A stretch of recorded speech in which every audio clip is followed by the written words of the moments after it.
A simple family DNA test hunted down the Golden State Killer after 40 years. This nightmare began in California in 1974, when a mysterious burglar started terrorizing the city of Visalia. Between 1974 and 1975, the man became known as the Visalia Ransacker. He broke into homes, stole personal belongings, and carefully studied the neighborhoods he targeted. But the crimes were about to become much more serious. Then in June 1976, the attack spread to Sacramento County. The offender began entering homes at night and attacking women while they slept. He moved quietly, disabled telephones, and appeared to know exactly how to intimidate his victims. As the attacks continued through 1976 and 1977, investigators realized they were dealing with someone far more dangerous than an ordinary burglar. The community was terrified. People began locking their windows, checking their doors repeatedly, and changing their daily routines. But the attacker kept coming. Between 1976 and 1979, the man later known as the Area Rapist committed numerous sexual assaults across Sacramento and surrounding communities. Then the violence escalated. On February 2, 1978, Brian and Katie Maggiore were murdered in Rancho Cordova, California. Investigators would eventually connect their deaths to the same offender. By 1979, the attacks had spread into other parts of California. In Southern California, similar crimes were being investigated under a different name, the original Night Stalker. Investigators did not immediately know that the East Area Rapist and the original Night Stalker were the same person, but the attacks continued. On March 13, 1980, Keith and Patrice Harrington were murdered inside their home in Dana Point. Then on August 21, 1980, Charlene and Lyman Smith were murdered in their home in Ventura County. The murders continued into 1981, but after that, the offender disappeared. And that created a new mystery. Had he died? Had he moved? Had he been arrested for another crime? Or had he simply decided to stop? Nobody knew. Years passed. The 1980s became the 1990s. The 1990s became the 2000s. And the 2000s became the 2010s. The victims grew older, investigators retired. Some detectives who had worked the original cases never lived to see the killer identified. But one thing remained: the evidence.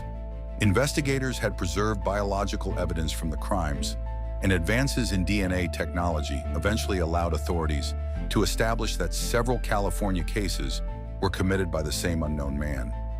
Yet there was still no name. The case became one of America's most notorious unsolved investigations. Then in 2017 and 2018, investigators began using a revolutionary approach known as investigative genetic genealogy. Instead of searching only for the killer himself, investigators searched for people who might be genetically related to him. They created a family tree from distant DNA relatives. Slowly, thousands of possibilities became hundreds, then dozens, then just a handful. Investigators eventually focused on one particular suspect. His name was Joseph James DeAngelo. Born on November 8, 1945, DeAngelo had once worked as a police officer in California. To people around him, he appeared to be an ordinary older man, but investigators needed proof. They couldn't simply arrest him because his family tree appeared to match the genetic evidence.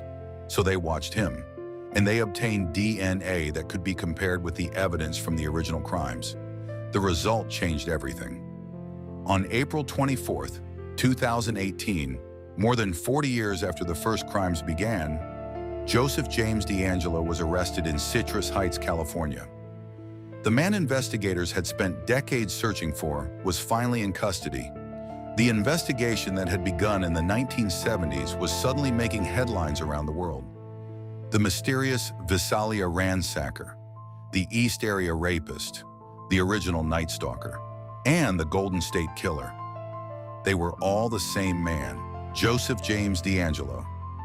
For decades, investigators had been trying to connect crimes that had occurred across different California communities. Now they finally had the suspect. The case moved toward court. On June 29, 2020, DeAngelo pleaded guilty to 13 counts of first-degree murder and admitted to numerous other crimes. He also admitted responsibility for dozens of sexual assaults. Then, in August 2020, the court sentenced him to multiple consecutive life sentences without the possibility of parole. After more than 40 years, the hunt was finally over. But the Golden State Killer case is not simply a story about an unidentified murderer being caught. It is also the story of victims who spent decades living with the consequences of crimes committed against them.